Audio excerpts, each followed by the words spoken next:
Joseph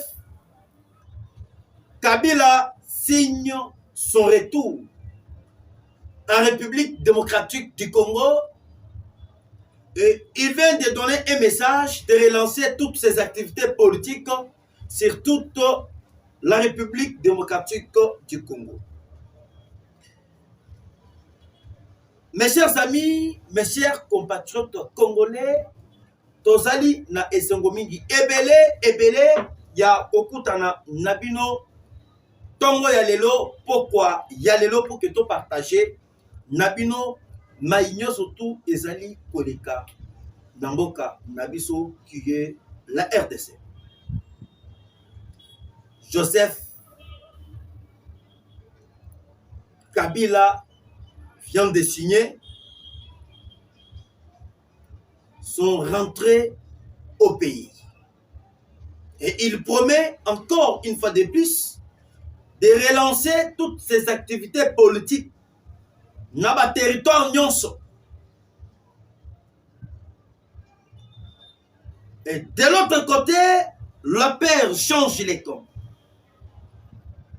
Tête à tête entre le secrétaire d'État américain Marco Rubio et le secrétaire du cabinet des affaires étrangères du Kenya, Barretome, est contre le Rwanda et contre tous les opposants.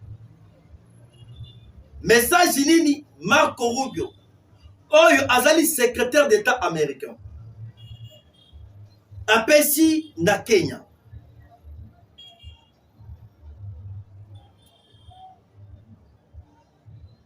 Mbote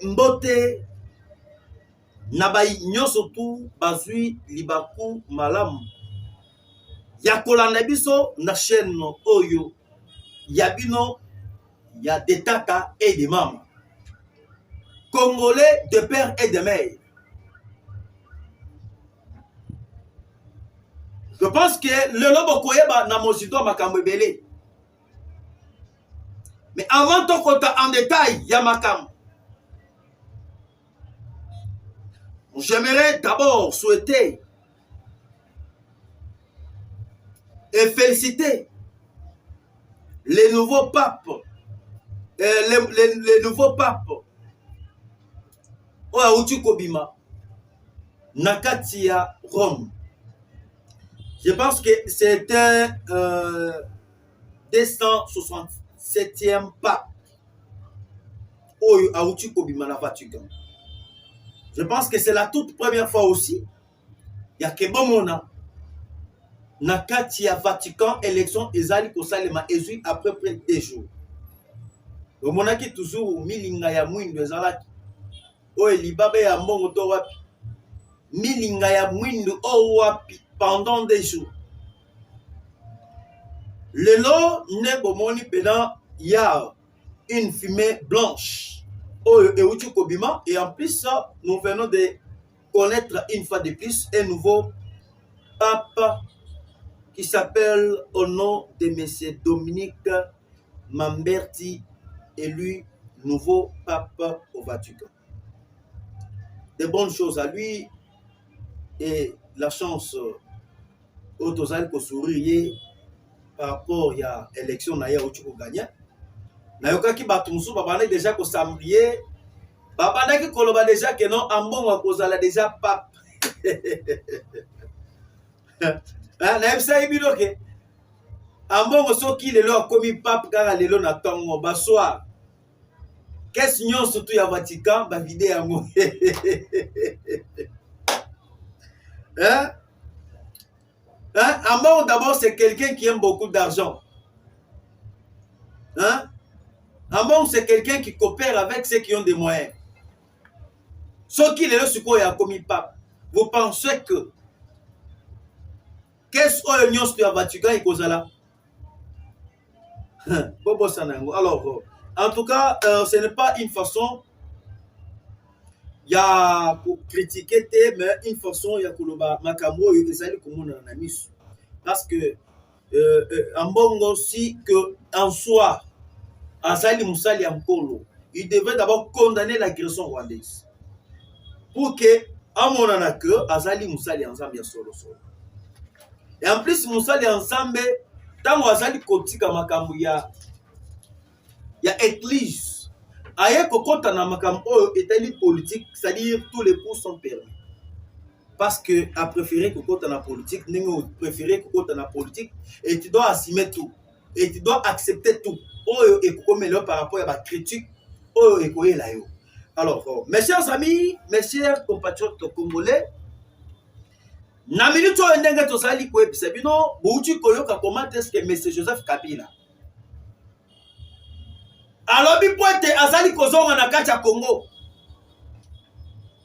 Et pour nini Kabila souhaite de revenir au Congo. Et il a annoncé na annonce ya Kanambe Kazeberenge alobi po ete lorsque azali kozonga na Congo a relancer toutes les activités politiques à PPRD.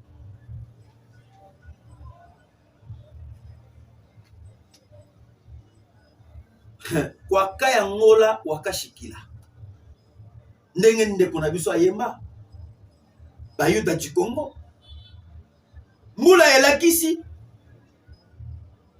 Kabila epai na bango. Chiko lelo Kabila commence à dire qu'il est congolais. Après avoir Kobo Mabatu Ebele, après avoir causé la carnage en soutenant M. Colin. Et aujourd'hui, Kabila souhaite rentrer en République démocratique du Congo. Ce n'est pas quelque chose que je suis en train de vanter. Excusez, je vais vous lire. C'est quelque part là, c'est que Kabila a dit pour que moi, déjà que Tshisekedi a fragilisé Bango Nyonso.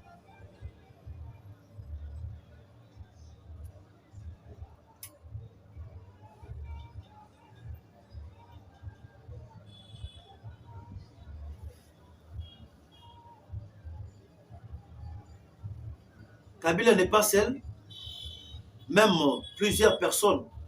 Bakatumbi, Baza Ebele, Bogoyo, Makambo, Ebimia, Bakatumbi, Nabazoé. Et qu'est-ce qui se passe réellement? La RDC, les partis de l'ex-président Joseph Kabila et lui-même annoncent la reprise des activités politiques sur l'ensemble du territoire national alors qu'il a été suspendu par le ministre de l'Intérieur et la Justice l'accuse de complicité avec la rébellion. Kabila, Boyoki dernièrement, Chadar, Bassin Poité, basons toutes les activités politiques à PPRD. Comme le parti politique du PPD a été suspendu par le ministre de l'Intérieur, Maître Jacquemin Tchabani. Et lorsque Bassenga qui relance yaba activité à parti politique na bango et Basala qui déjà trop sûr. Il y a que Joseph Kabila oyo azali autorité immorale oyo yabango, il va rentrer au pays. Yango moni Kabila a annoncé, il va rentrer.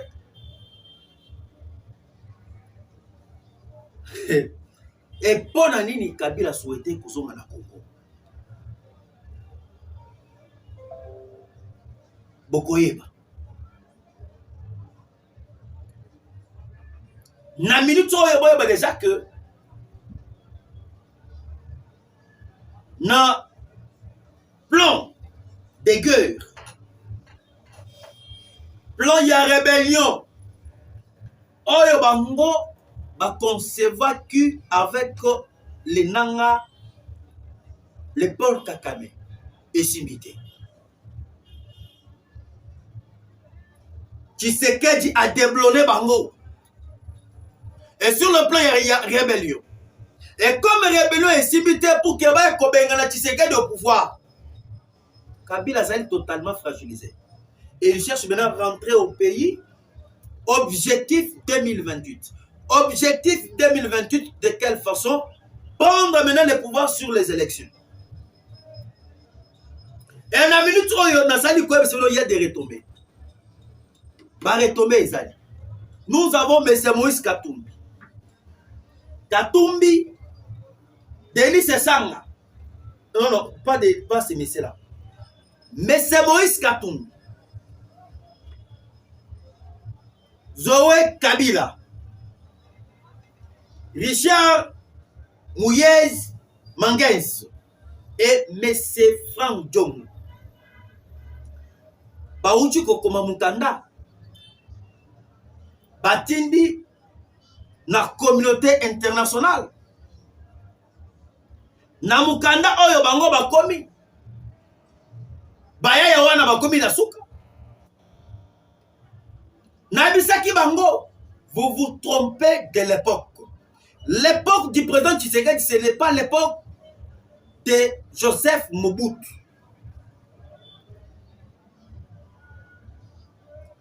Époque ya Tshisekedi, ezali époque mususu ya ba Congolais de tata et de maman. Hey. Lelo na yoki Kabila commence à dire qu'il va rentrer au pays. Après avoir kokende pa ya ba Sancho. Kokende pa tous les anciens présidents d'Afrique.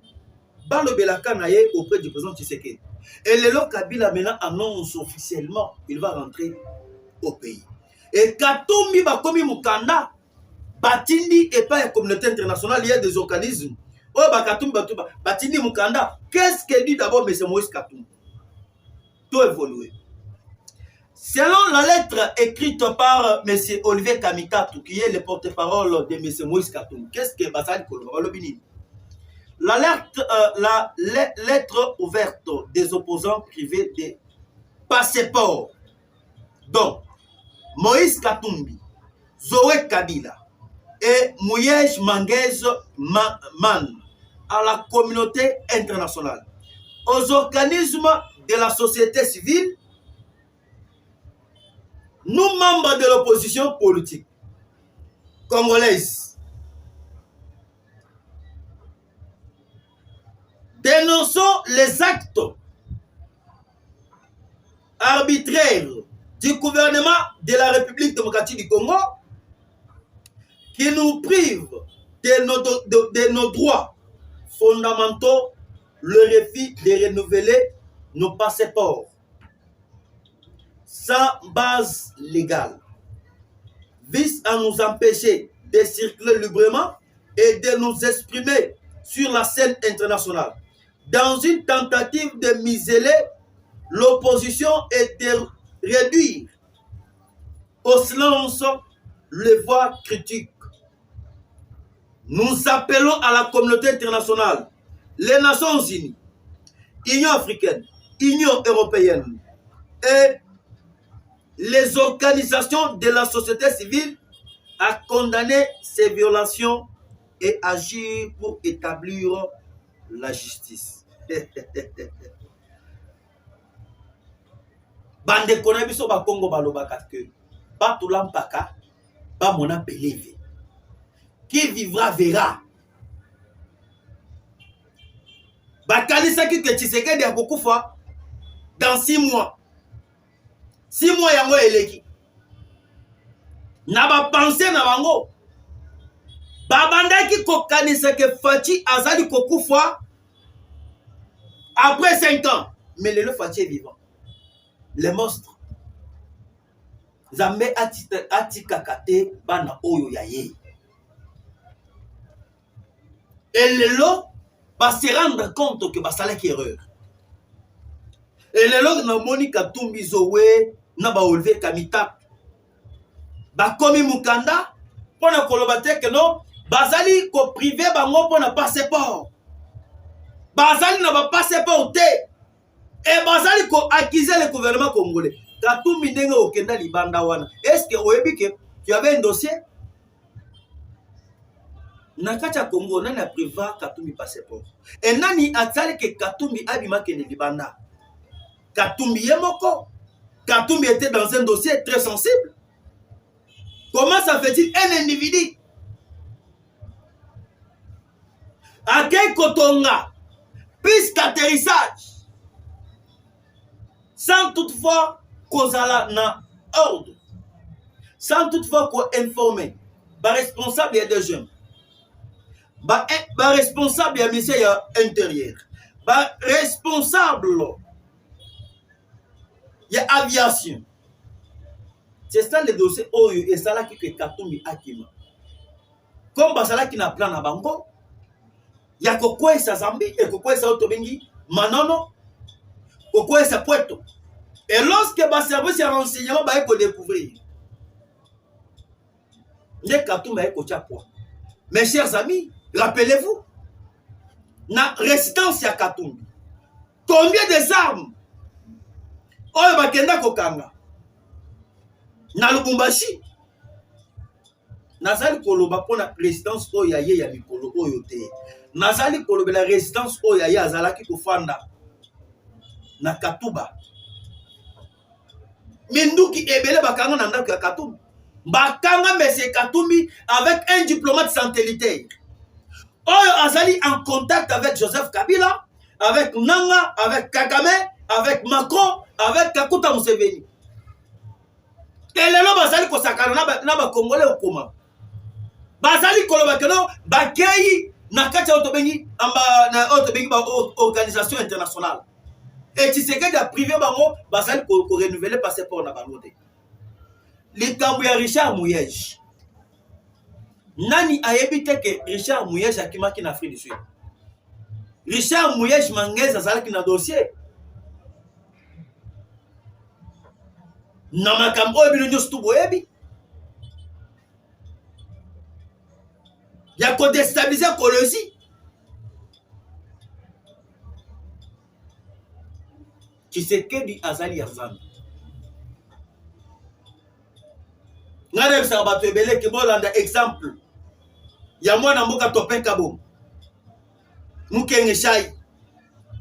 Tunga Mulongo. Les questions du Sénat. Bato oyo bazali maboko pembe. Ezali bato kaka muke soki pouvoir ekimi bino, pouvoir ekei, et vous cherchez partout comment revenir au pouvoir et vous préférez prendre les armes. Et lorsque vous prenez les armes, bané bako subir.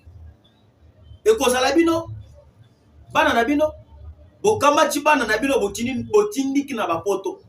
Le pays n'avance pas parce que Kabila azali frustré. Le pays n'avance pas parce que Katumbi azali frustré. Frustré ngo kuma parce que non, il faut tous à la part des Kato, to partager kamboka na ba poste clé, nyon surtout. Comme Katumbi azali wana, to ke Katumbi yaka.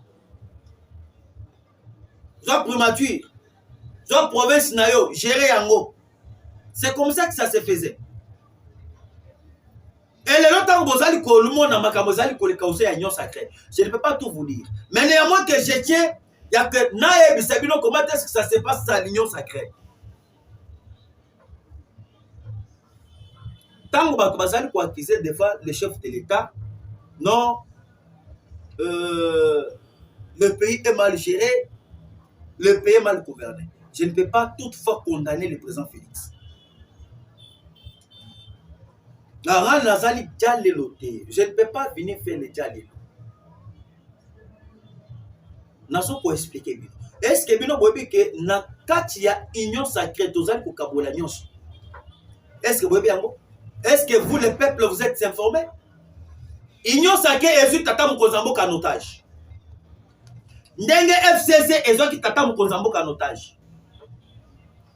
Union sacrée ndenge bafandi wana ba kamere baba ati lukweb ba kabuya ba mese okisen kabuya bazali kofanda bazali kokamata ba poste clé avant que ba composer gouvernement. Kabuya tindi batunai na gouvernement. Wana kabuya ya kala, kabuya ya lilote, kabuya ya kala, ya lilote. Parce que ya lilo ekomika ka deo bisi. Balola. Atindi batunai avant composition du gouvernement. Et de l'autre côté, et bozali comment na mbemba tindi batunai au sein du gouvernement. Bahati atindi, mboso atindi, caméra atindi. Et lorsque bazali kotinda, bino bokoloba non, c'est le président qui dirige. Non, il est pris en otage par les ennemis du peuple. par bateau basali outa na kati ya union sacrée, par les gens oyo baye proposer bango banommer bango et pas ba membre ya union sacrée. Et lelo tozali koyebisa bino ba province ebele bozali komona wana tokaboli yango. Province ya Sud Kivu Kamer azwi yango atiaki gouverneur na ye oyo bomoni gouverneur Bukavu euti kokoya muntu oyo azalaki kogérer province ya Sud Kivu c'était muntu oyo autaki na parti politique ya Vital Kamer. Kabuya akamati Congo central ye nde azali kogérer Kasai oriental, Kabuya nde azali kogérer Kasai oriental.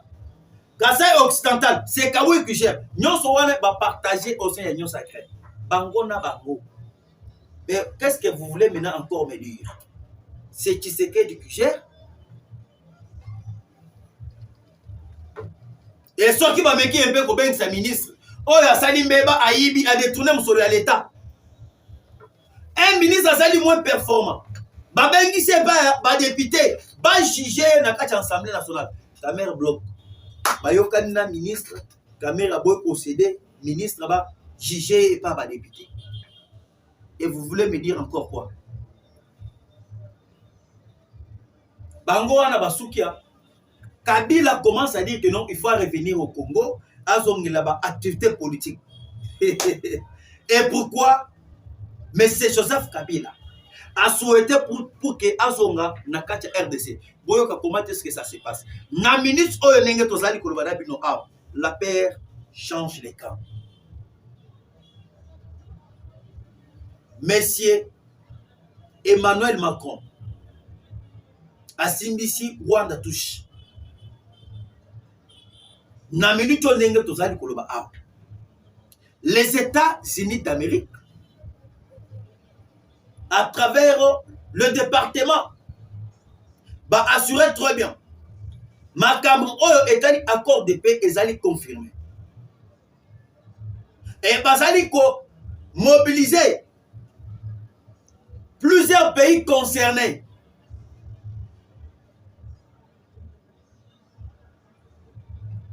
pour ne pas maintenir date il y a le 15 juin 2025 pour un accord final. Et encore aujourd'hui les États-Unis, à travers M. Emmanuel, M. Donald Trump, il vient de dire encore, bako écarter batebele, Nadil, bako écarter batebele, n'a pas pour parler, quand il y a accord final. Ça, ce n'est que le début. Ça, ce n'est que le commencement. Et na milito nenge tozali ko ebisa bino. Kakame akendaki na kati ya haute bengi France. Et na milito Marc Rubio, secrétaire d'État américain bakutani déjà na secrétaire na haute bengi secrétaire le premier secrétaire du cabinet des affaires étrangères ya Kenya. Tête à tête. Ni nezali kobeta. Hey. Bayanda badi di mwaji. Hein? Nan mubaleli te bakolela. Et le bande konanga Francis. Et le bande konanga da Costa. Makambo esu da dimension musu soki bino boyebite. Selon rencontre oya Marco Rubio. Non, le premier secrétaire du cabinet, il y a ministère des Affaires étrangères, il y a Kenya. Bassin pour que traquer tous les opposants. Tous les opposants, tous les ennemis du peuple. Vous voyez que base diplomatique, il y a M23. Base diplomatique, il y a Rwanda. Na base diplomatique, il y a AFC, Fleuve Congo, c'est le Kenya. Base militaire. Pour tous les opposants. Oh, il y a Alliance Fleuve Congo, bar M23. Soutenu par l'armée rwandaise. Base militaire Nabango, c'est le Rwanda. Base politique, parce que nous avons base diplomatique na base politique. Base politique na bango oyo esika bango bazali kosala politique ezali na kati ya Uganda. Maintenant cette fois-ci, ndenge Macron cherche comment jouer la carte. Ndenge Macron azali ko lutter toujours partout moyen comment soutenir toujours Kakame, pour garder toujours M. Paul Kakame, et Kakame à son tour amega toujours pour continuer à soutenir tous les opposants. Les États-Unis d'Amérique viennent de décider, ils viennent de se prononcer. Bah, pour que Kenya abanda ko traquer tous les opposants congolais qui se retrouvent au Kenya. Yango boyoki ba Kabila commence à pleurnicher.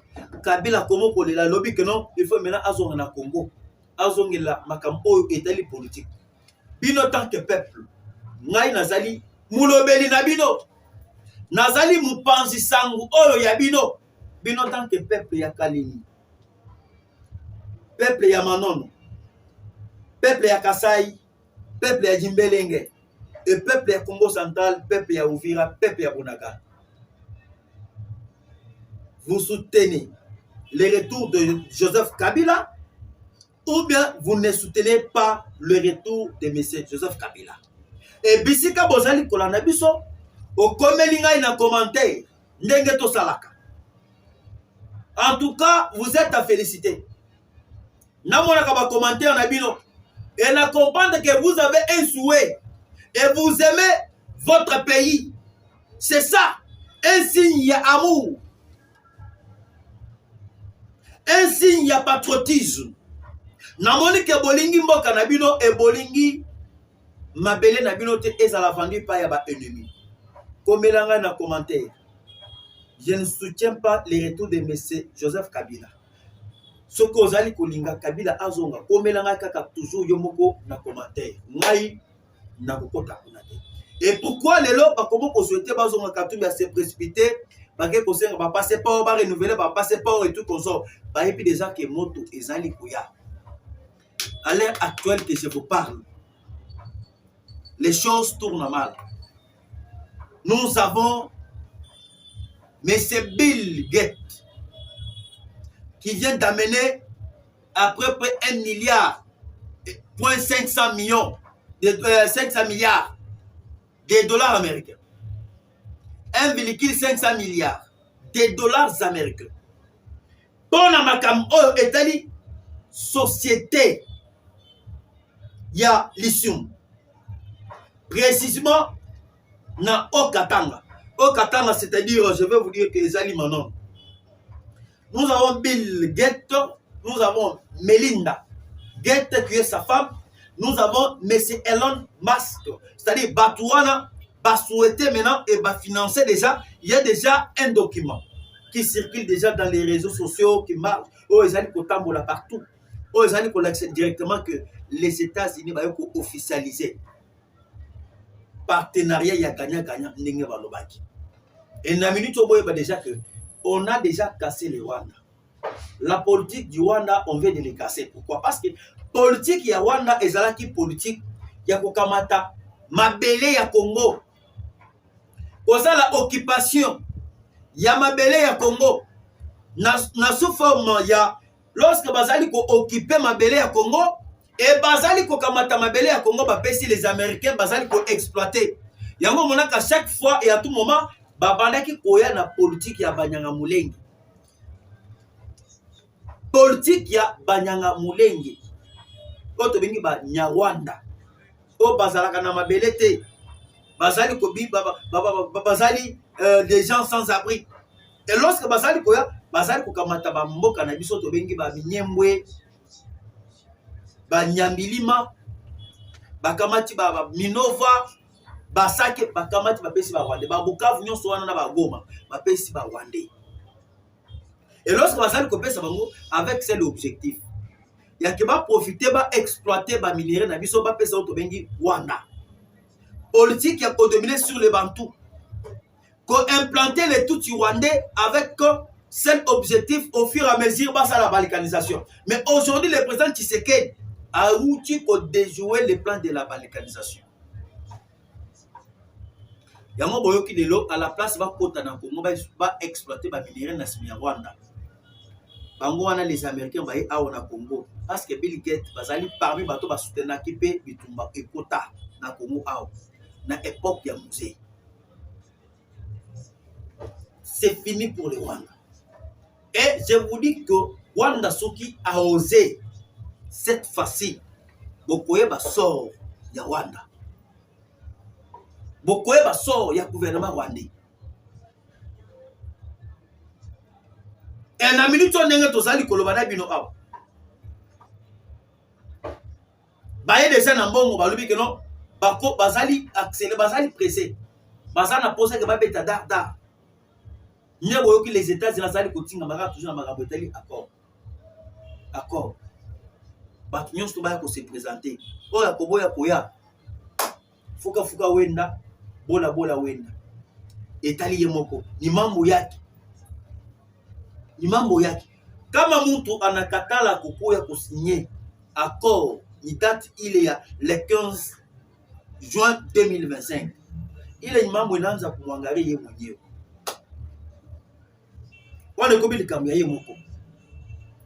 C'est le président qui sait qu'il gagne. C'est pour ça que mon Fatia azali kotambola. Il est à l'aise. Fatia est tellement à l'aise. Azali à l'aise. Il ne s'agite même pas. Bato bazali maintenant mal à l'aise, bazali bakatumbi bakabila bakakame et ndenge bozali koyoka déjà ba fayulu ba kamere bakozala mal vie dans ce pays. Ba congolais bakotuna bango. Makila ya peuple etangami mingi na kati ya Congo awa. Et bino bozali ba politicien que vous avez fait pour la compte ba congolais, pour l'avantage ba congolais, bakotuna bango. Alors, n'oubliez pas encore. Je vais terminer et chuter par là. Mais c'est Vital Kamerhe va coacher Pena avec une main dans le sac. Kamerhe ne changera pas toujours. Baouti ko sala enquête, on a trouvé que Kamerhe a outi détourné. Ba salaire ya ba membre ya bureau.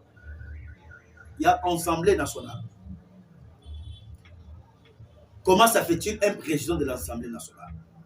Azali ko détourner mbongo ya ba membre ya Assemblée nationale, c'est inadmissible.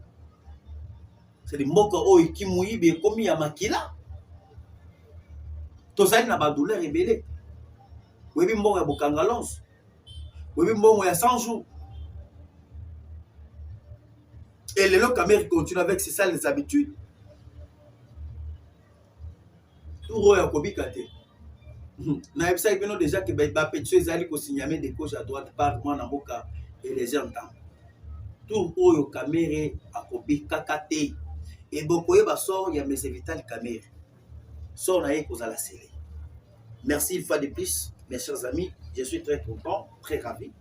Merci beaucoup à maman Seratati depuis France. Merci beaucoup à maman Codeline Moussali Ankolo, maman Pasteur depuis la France. Et merci une fois de plus na papa Timanga partout aux Ali Kolananga. Et merci beaucoup na Donatien Kambale partout depuis le Bombashi. Aux Ali Kolanabiso, toujours Bajiam Nabino, Naba commentaire, Ezali Kusalabiso Malam. Merci Tokotana Nabino Ngalasima. Bye.